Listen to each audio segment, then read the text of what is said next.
This is the LG 29FU1RLX. It's a very late CRT TV. It was manufactured in 2008.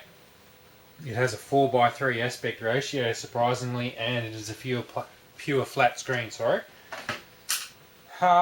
Its main claim to fame is that the tube is a super slim style one. So when I take the camera off the tripod shortly and show you beside the TV, you'll see how thin it is. It's a no frills model. It's a fairly sort of low featured budget sort of a set. So what we've got at the front here is the super slim badging, a power on off there. There are actually no connections on the front, no S-video or composite. You got some buttons on the side there. Now if we have a look here, you can see that it is very slim. I'll take the back cover off soon and you'll see just how really slim the tube is. We'll go around to the back here and have a look at the connections. It is pretty basic. There's your label. April 2008, made in Indonesia. Here are your connections. RF in. There's a composite out and a composite in that you can see is occupied. And then we have component in. Take that one out, and there's also a composite in there, but pretty basic, especially given the time of manufacture. There's no HDMI, no VGA, no S-video, no SCART, so pretty straightforward affair. I'll pop the back off now. Looking in the back, we can see there's a tiny little neck board. Fairly tricky looking yoke there for such a slim tube, but hey, check out the tube. So it's pretty narrow, very narrow. The brand is an LG Philips one, a 68 centimeter, and there's the chassis down the bottom. There's not much to it. It's not a very big chassis. Not many ICs on it either. Very basic, very basic. That's enough of the back. Let's turn it on. Two things I want to talk about before I turn the LG on.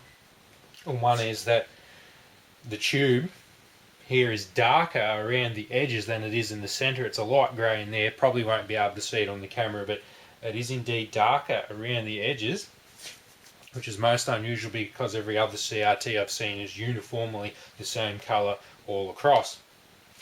And the other thing as well is that the size of the phosphors on the screen are actually bigger on the edges than they are in the center. Very unusual, and for some reason it actually gives the look of having vertical scan lines on the edges. You do see like a gap, a black thin vertical stripe. You see several of them just like horizontal scan lines, but vertical along the edges. And I think the darkening of the tube and the size of the phosphor on the edges is definitely to do with the tube being slimmer and changing the optical properties. I'm going to put a link in the bottom of the video to another LG video that I made, and it had horrendous problems with blurriness around the edges because it also used a thinner tube like this, but this one seems to have improved its looks, and I think they've addressed that problem with bigger phosphor size on the outside and perhaps that darkening as well. But we'll just test out what this TV can do now.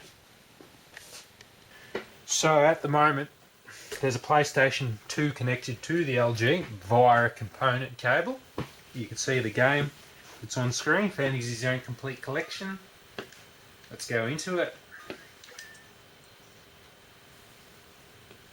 I picked this TV up at an op shop, that's what we call thrift shops over here, op shops. It was only $5, so I couldn't resist that. Now, it's currently in 480i, so it's got that interlace flickering on, regardless of what it says there. There's still some. Display mode. Let's try 480p. Let's go into a progressive mode. No, doesn't like it. Doesn't like it at all. So the TV does not support 480p. Let's try 240p. Okay, we have a stable image now, and we don't have any of that interlaced flickering anymore. And we have some nice horizontal scan lines that are visible now. Anyhow, what we've got is something that doesn't do progressive scan, and I'm going to give you one more test. I'm going to show you one more thing, which is also a little bit surprising about the set too. So I've got the Saturn on now in composite video. That's the only signal that the Saturn will give out that this TV will accept. Playing Virtual Cop 2, got the gun hooked up and calibrated. We want to see if this accepts live phaser games, which it does, which you can see that it does. So it is a TV that displays either a 50 or a 60 Hz refresh rate picture, 60 being the case now with the Japanese Saturn. There is no problem with the gun.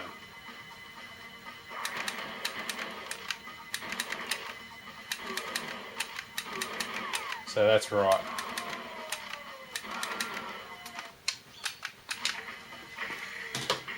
Alright, I'll finish off the video now. Basically, it's a surprising mixture of technologies, old and new, because it's made in 2008, yet it's a 4x3 display with a pure flat screen. You know, you'd expect everything to be widescreen well and truly by now. It's not a 100 Hz model, as you can see by the gun test then, and the fact that the chassis is very basic, not many inputs, so it's a budget set. Picture-wise, it's not actually too bad. It's pretty good, definitely a big improvement over the other LG. See the link in the bottom of the video. Doesn't have the blurriness around the edges, anything like that other one. What you're left with is a set that will give you, you know, component 480i, 576i, but no progressive scan. You don't have any SCART, no VGA, no HDMI, so it's pretty limited in what it can do. But yeah, picture-wise, not too bad. Not too bad. By default, its colour and brightness, or colour and contrast, is turned too high, so you got to put that down. But not too bad of a TV, but very limited in its application. Yeah, just a curiosity, just a itch that I had to scratch. And that's pretty much on the LG. I don't think there's really much for it to offer due to its sort of lack of, well, there's no SCART RGB, but anyway, you get the idea. So that's another video done, and thank you for watching, and stay tuned for some more.